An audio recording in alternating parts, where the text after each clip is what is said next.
The NFL trade deadline has passed, and there was a lot of speculation as to what would happen when the day finally came, and there were a couple of noteworthy trades. There were several teams that got better this week and internally think they may have the missing piece to propel them on a deep playoff run. The trade deadline used to be just another day, but thankfully those days are over, and in today's video we're going to break down both the biggest winners and losers from the NFL trade deadline. There's a lot that goes into it from a team and player perspective, and ultimately the goal of the player being successful both on and off the field and everything in between. We'll break down every angle of all the trades and what's next for the former teams of these players. Now let's begin. And we are starting today's video by discussing Marshon Lattimore going to the Washington Commanders. Lattimore was a first-round pick back in 2017, and he was a part of a legendary draft class for the Saints. The 2017 Saints class featured guys like Lattimore, Ryan Ramczyk, Alvin Kamara, Marcus Williams, Alex Anzalone, and Trey Hendrickson. But as we know, not everything lasts forever, and the Saints are in a difficult situation at the moment. They recently fired their head coach, and their future looks very bleak. So, from the Saints side, to trade a 28-year-old corner and to get a third-round pick, a fourth-round pick, and a sixth in exchange for Marshon and a fifth, to me was good value considering the situation. If you know anything about the cap or have truly followed the NFL during the offseason over the past couple of years, then you know the Saints are always against the cap and they push the money back every year. They routinely go in and the results aren't there, and they are one of the most frustrating teams to watch from afar. So for them to pick up another top 100 pick and to have 4 swings in the top 100 in the 2025 draft, well, it's big for them from a rebuilding standpoint. What needs to be remembered for the Saints right now is this roster isn't great and it's also pretty old. Their financial situation around Derek Carr is also bad, and obviously Derek Carr is not a top 10 quarterback or really anywhere close to a top 10 quarterback. This team has needed to hit the rebuild button for a couple of years, and this looks to be the first sign of them actually acknowledging how bad this situation is and preparing to have a long-term plan, rather than use Flex Seal and try and fix 6 different holes at one time. The Saints were never going to get a first-round pick in change for Lattimore at this point in his career, as he is in year 8 and is owed $18 million in each of the next 2 seasons, and this is per Spotrac.com. Yes, the Saints departed with the best corner in franchise history and a player Saints fans have loved for years, but this was a needed step, and I thought the Saints did well in this trade. For Washington, this is also a very good trade. Now, not every trade we discuss today is going to be a win-win for both sides, but I love this move for the Commanders. Washington has obviously overachieved this year, and being able to significantly upgrade your corner room while contending is huge. Not only that, but this is also a good move for the next couple of years because of all of the receivers in the division. I mean, look around. Whether it's CeeDee Lamb, Malik Nabers, or of course the duo in A.J. Brown and Devontae Smith, you can never have enough good corners on a roster, and for what it's worth, the oldest player out of those 4 is A.J. Brown, and he's only 27, so those guys aren't exactly going anywhere for the next several years. I also have concerns with Emmanuel Forbes as the team's 4th corner, and bringing in Marshon certainly eases those concerns. Marshon is a 4-time Pro Bowler and is a very good player and will also energize this defense. Trading what is essentially a late 3 and a late 4 for a good corner is a trade teams would make 99% of the time. In the best case scenario, you have Marshon for the next 3 years, and he is a player that can help transform the culture and help this team continue to build on what they have through the first 9 games of 2024. I love this trade from GM Adam Peters because they didn't overpay and got a big midseason upgrade at one of the most important positions in football. The Dallas Cowboys traded for former Panthers receiver Jonathan Mingo, and I'll be honest, when this trade was made and I read the initial trade from Adam Schefter's tweet, my initial thought was from the Panthers' point of view, and I was really disappointed that the Panthers were already giving up on a player they selected in the top 40 of the 2023 draft. I mean, the Panthers had 2 selections in the top 40 of the 2023 draft. One was, of course, Bryce Young, and the other was Jonathan Mingo, and we know how both of those picks turned out. So when the trade was made, I initially thought, great, the Panthers are giving up on another former high draft pick. There's a reason they're performing the way they are, and it's frustrating to watch from afar because I really do want Panthers fans to have success, and Panthers fans deserve much, much better than what they've seen on the field over the past couple of years. But when I saw that they got a 4th round pick, my initial reaction kind of changed. I was like, wait a minute, how did they get a 4th round pick for Jonathan Mingo of all players? And I thought to myself, okay, how many catches does Jonathan Mingo actually have this year? I mean, if you were wondering, he has 12 receptions in the 2024 season, and this was after a year in which he had 43 receptions for a little over 400 yards in his rookie year. And if Jonathan Mingo was ever going to break out in the NFL, if he was ever going to prove why he was the 5th receiver drafted in the 2023 draft, granted, I didn't think Mingo was the 5th best receiver taken in the 2023 draft. I thought he was a 3rd round pick, and they took him in the early part of the 2nd round, so I always thought it was a little bit of an overdraft. But the leading receivers on the 2023 Panthers were a 33-year-old Adam Thielen, DJ Chark, Jonathan Mingo, Tommy Tremble, and Miles Sanders. And if he couldn't break out with that team, if he couldn't have been a target monster last year, guys, I have to be honest, I don't think it's ever going to work out. I did like that the Panthers received a 4th round pick for a player they were clearly done with, and for him to only have 12 receptions in year 2, and again, what is a not great receiving room, is a overpay by the Dallas Cowboys, and I thought this was a loss for the Cowboys' part. I mean, guys, we're in back-to-back years now where the Cowboys have traded 4th round picks for Trey Lance and now for Jonathan Mingo. The Trey Lance trade is a bit different because Trey is a quarterback, and quarterbacks obviously are going to pay more, and I can at least somewhat understand that, although I would have tried to trade a 6th round pick for Trey Lance because there was no chance that the 49ers were going to keep Trey Lance on the roster, especially after Brock Purdy's rookie year, because if Brock Purdy would have thrown an interception even on a batted ball and Trey Lance was still on the roster, there would have been chance for Trey Lance to come into the game because obviously Trey Lance wouldn't have thrown a batted ball interception. Now, again, I thought the 4th round pick for Lance was a little bit of an overpay, but I think you can at least justify it because he was a 23-year-old project quarterback, and if it would have worked out, nobody would have second-guessed the 4th round pick. But the 4th round pick for Jonathan Mingo is kind of where I draw the line. This is an awful trade for the Cowboys to me, no matter how you slice it, and they traded Amari Cooper to the Browns for a 5th round pick, and I know the Browns had to take on Amari's contract or to pay Amari, and DeAndre Hopkins was recently traded for a 5th round pick, and a lot of that again boils down to money.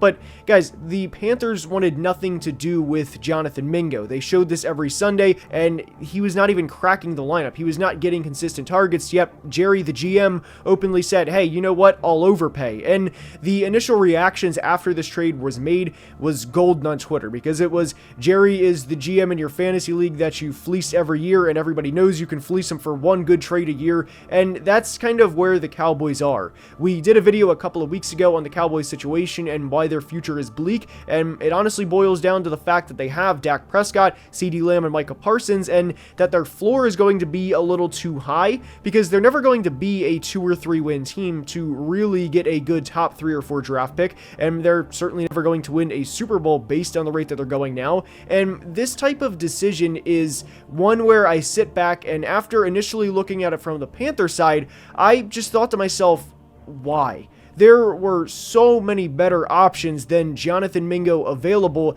and again, you overpaid. Now, if you trade a 6th round pick for a 7th and Jonathan Mingo, and it's a little pick swap, and obviously the Panthers' 1st round pick, or the Panthers draft order rather, not 1st round pick, is going to be higher than the Cowboys, maybe you'd only be moving back 20 spots to draft Jonathan Mingo, I would be all for that. But the 4th round pick, the top of day 3, is not good value for the Cowboys, and I thought this was a big loss on their part, and the Panthers' part, it's kind of a loss because you are getting rid of a former top 40 pick and a player you are giving up on just 25 games or so into his career, but I will say at least they somewhat salvaged what they were going to get out of him, and I don't think there's any other team out of the other 30 teams that would have offered a 4th round pick for Jonathan Mingo. So it's kind of a loss for the Panthers, but it's also kind of a win because they certainly maximized what they were going to get out of Jonathan Mingo in this situation.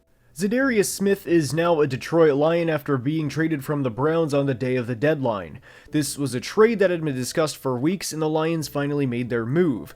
Now, what needs to be remembered for the Lions is who they're getting as a player and who they're not getting as a player. There's a reason Za'Darius was traded for a 2025 5th and a 2026 6th. Yes, I think he is a solid player and a guy who will contribute in a big way down the stretch, but this is far from an Aiden Hutchinson replacement. Hutch was having a generational season, and I know there's usually an eyebrow raised to the generational word, but to give you an idea of how good of a year Hutch was having, as I record this, Aiden is still top 5 in pressures in the NFL and has not played since October 13th. Not only that, but he also had a bye week in there, and for him to still be top 5 in pressures is downright insane. I think he was going to lead the league in pressures by a wide margin, and I do think he was well on his way to winning the Defensive Player of the Year. Za'Darius Smith is not going to be that player, not even close, and this would be the equivalent of trading for a receiver midseason and saying, okay, go be the next Calvin Johnson. It doesn't work that way, and it wouldn't be fair to Za'Darius or any other veteran to be expected to be the player Hutch was pre-injury. The big thing with bringing in Za'Darius is he is an upgrade from what the Lions currently have. Specifically at the edge position, the Lions have 0 players with 9 or more pressures, other than Hutch, of course. Now, if there is any team that can get to a Super Bowl or make a deep run with one position lacking, it's the Lions, mainly because of how complete their roster is. But Josh Pascal currently leads the edge group in pressures with 8, and he has 148 pass rushing snaps. Hutch, on the other hand, had 45 pressures on 198 pass rushing snaps. The Lions' edge rushing unit wasn't great, and for reference, Za'Darius has 27 pressures on 204 pass rushing snaps, and these are all per PFF, by the way. He has 55 or more pressures in 5 of the past 6 years, and the only year he didn't have 55 pressures out of those 6 years was back in 2021 when he played a single game. And that's the biggest thing the Lions need at the moment without one of the best players in football. They just need someone who can get after the quarterback and start to apply pressure, because what they had before certainly was not ideal. He also has another year in his contract, and if he works out and has 5 sacks in the second half of the 2024 season, does it really matter if the Lions traded a future 5th and 6th for him? Are they going to bring in another elite player with one of those picks? Probably not, and the Lions were in a position where they could go make a trade and it wouldn't hurt them at all because of how loaded this roster is. Trading those couple of late round picks are nothing if they win the Super Bowl and if Za'Darius has a good postseason run, and I would make this trade every time if I was in Brad Holmes' position. The Browns are in a similar situation as the Saints, where their future is bleak and they needed as many swings in the draft as possible. The Deshaun Watson contract will limit this team soon, and they needed cheap young talent. The likelihood they bring in a great player with a 5th or 6th round pick is slim, and we can all acknowledge that, but they dug themselves into quite a hole, and this is how you start to dig yourself out. They have to get younger and cheaper, and even in the worst case, if they really like a player in the 2nd or 3rd round next year, they now have more ammo to trade up. Za'Darius is 32 years old, and he would probably be 35 by the time the Browns were in a position to seriously compete, and they trimmed the fat and got what they could for a player who is not going to play for this team forever. And I like this move for both sides, and I think it is a win-win. The Pittsburgh Steelers traded a 5th round pick for former Jets receiver and former Chargers receiver Mike Williams, and they traded a 7th round pick for pass rusher Preston Smith. And I don't know how you can look at these decisions and moves by the Steelers and be anything but enthusiastic with the moves they made. Mike Williams was obviously underutilized in New York, and that whole situation is a mess, and the writing was on the wall for Mike Williams really when Davante Adams got there, and his role has diminished over the past couple of weeks. He was fine in weeks 2 through 4, and I don't think the expectations for Williams should be to be a 1,000-yard receiver next to George Pickens, but as we know, the Steelers' receiving room wasn't the best in the NFL, and I think that's kind of putting it mildly for how the receiving room was after George Pickens. So to get Mike Williams for a 5th round pick in a year where you think you can win at least one playoff game, maybe even multiple playoff games, I'm all for it every single time. What also has to be remembered for the Steelers is this franchise has not won a playoff game since all the way way back in 2016. And whether you guys know this or not, TJ Watt has never won a playoff game. So to go out and get a player like Mike Williams, who can absolutely contribute down the stretch and who can have key catches and key third down receptions and maybe even haul in a clutch touchdown or two for a 5th round pick and a player that you can extend after this year, yeah, I'm all for that every time. Preston Smith quietly was the 5th all-time leader in sacks in Packers history, and obviously the Steelers have 2 pretty good pass rushers in TJ Watt and Alex Highsmith, and even an underrated player in Nick Herbig. But guys, anytime you can trade a 7th round pick for a player like Preston Smith, even if he is 32 years old, I'm going to be all for that every time. You will never hear me criticize a team trading a 7th round pick for a player that might even get cut before the season starts, for a veteran that could impact the team down the stretch. So I thought the Steelers did really good at the trade deadline, and to bring in both Mike Williams and Preston Smith, I thought they were home runs for the value that they traded both the Jets and Packers. Although not on the trade deadline specifically, the Chiefs traded a 5th round pick for future Hall of Fame receiver DeAndre Hopkins and a 6th round pick for rotational rusher Josh Uche. I've been a big fan of Josh for a couple of years, and I think he's a really good role player, and especially on a Chiefs defense where he's not going to have to be the man, and he's not going to have to be a 60 pressure a year player. And believe it or not, Josh actually had over 50 pressures back in 2022, and if there's any defensive coordinator that's going to be able to maximize what he can do, it's going to be Steve Spagnuolo. Whether it's playing next to George Karlaftis, Chris Jones, and blitz packages, whatever the case may be, Josh is a really solid rotational player. And to be able to bring him in a year where you are going for a 3-peat, all for the cost of a 6th round pick, guys, it's a win for the Kansas City Chiefs to me, no matter how you slice it, especially when you're bringing in a player that has shown that they can do this at a very high level. DeAndre Hopkins has already paid some dividends for the Chiefs, and we saw that with the big reception against the Bucs on Monday Night Football for everybody to see. And DeAndre is a future Hall of Famer. Obviously, we know he's not the 3-time first-team All-Pro player that he was in his prime during his Houston days, but guys, the Chiefs receiving core was banged up with both Rashee Rice and Marquise Brown out for the year, and Juju Smith-Schuster and Xavier Worthy were never going to be able to get it done in terms of getting the Chiefs offense to where they needed to be. They were never going to have those big Chiefs highlight moments consistently the way we're used to, and maybe Xavier would have made a big play here or there, but they really needed another receiver to propel this offense along, and we're already seeing that with DeAndre Hopkins. I am a firm believer that if a team is competing for a Super Bowl and you have a chance to go get that ring, guys, go trade that 5th round pick. Go trade that 6th round pick every single time. Now, the Cowboys are a little bit of a different situation because Jonathan Mingo and a 4th round pick when DeAndre Hopkins and a 5th round pick and even Amari Cooper and a 3rd round pick, which, by the way, the Cowboys got less for Amari Cooper than what they paid for Jonathan Mingo. So that whole situation is a little different. But if you are a Buffalo going for a Super Bowl and you can get Amari Cooper, which also was a good move for the Bills, even though it wasn't technically on the trade deadline, great move for Buffalo. Or if you are a Chiefs looking to go get a DeAndre Hopkins and you can get him for a 5th round pick right before the trade deadline, I am all for that every single time. And I don't know how you can't walk away from the trade deadline or even the week prior to the trade deadline